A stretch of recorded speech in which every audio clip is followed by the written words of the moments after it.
ఇది నా వాక్యము. యోమ్ దెబిరీం 20వ తారీఖు 10వ నెల 2025వ సంవత్సరం.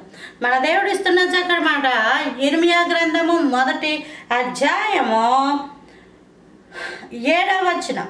యెహోవా నాకిలాగు సెలవిచ్చును, నేను బాలుడను అనవద్దు, నేను నిన్ను పంపు వారి యొద్దకు నీవు పోవలెను, వెళ్ళవలెను. దేవుడు ఒక్కొక్కసారి వెళ్ళు అని చెప్పినా సరే కొంతమంది ఏం చేస్తారంటే ఇంకా ప్రార్థనని ప్రతిష్ఠించేసుకొని ఇంకా ఉపవాసాలను ప్రతిష్ఠించుకుని వెళ్ళరు. ఉన్న చోట ప్రార్థనా గదిలో ఉండిపోతారు. దేవుడు వెళ్ళు అన్నప్పుడు వెళ్ళాలి, ప్రార్థన చేయి అన్నప్పుడు ప్రార్థన చేయాలి.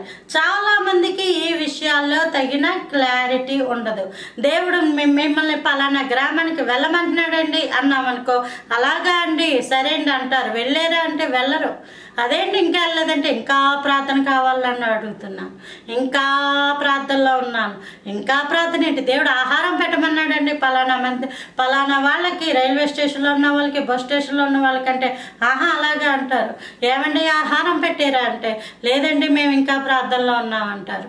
ప్రార్థన అన్నది దేవుడు ఏం చెప్తాడో అని అడిగే వరకు, దేవుడు ఏం చెప్పాడు అన్నాక ఇంకా ప్రార్థన అనవసరం. ఏం చెప్పాడో అది తూచా తప్పకుండా అక్షరము కానీ పొల్లు కానీ కొమ్ము కానీ తీయకుండా నోవహుకి ఓడను ఎలా చూపించాడో అలాగే చేసిన రీతిగా మోషేకి కొండ మీద చూపించిన రూపాన్ని బట్టి మోషే ఎలా అయితే నిబంధన మందసం, ఈ యొక్క ధూపవేదిక, ఈ ప్రత్యక్ష గుడారం ఎలాగైతే చేశాడో అలాంటి రీతిగా మోషే కూడా దేవుని ప్రార్థించేవాడు. దేవుడు చెప్పిన తర్వాత వచ్చి ప్రజలకు వచ్చి మీరు ఎలా చెయ్యాలంట, పలానా దారం, పలానా మేకులు కూడా ఎంత పొడవు ఉండాలి, ఎంత అంగుళాలు వెడల్పు ఉండాలి అని చెప్తా ఉంటుంటాడు దేవుడు.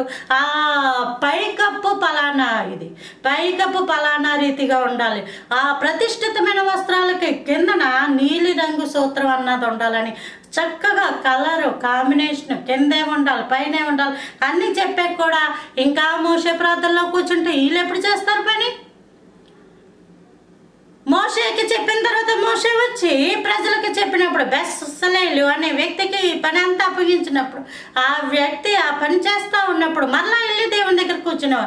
ఈ దేవుడు నీతో చెప్పాక దాని యొక్క అర్థం ఏంటంటే నువ్వు లెగు, వెళ్ళు, నువ్వు చెయ్యి.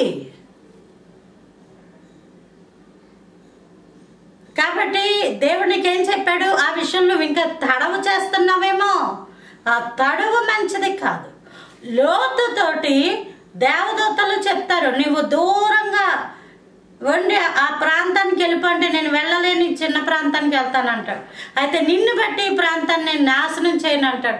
నాశనం చేయకపోవడం వల్ల అక్కడ ఉన్న భ్రష్టత్వం లోతు యొక్క జీవితాన్ని అంటుకుంది. దేవుడు వెళ్ళమన్నప్పుడు లోతు వెళ్ళలేకపోయాడు. మరలా తర్వాత వెళ్ళినప్పటికీ ఆశీర్వాదాన్ని పొందుకోలేకపోయాడు. పేతురు ఇదిగో ప్రభువారు అన్నారు నీవు ఇప్పుడు వలవే అంటే రాత్రంతా ప్రయాసపడ్డావు అని ఏదో చెప్పుకొచ్చాడు. చివరికి ఏమన్నాడంటే నీ మాట చొప్పున వేస్తానయ్యా అని వేసాడు.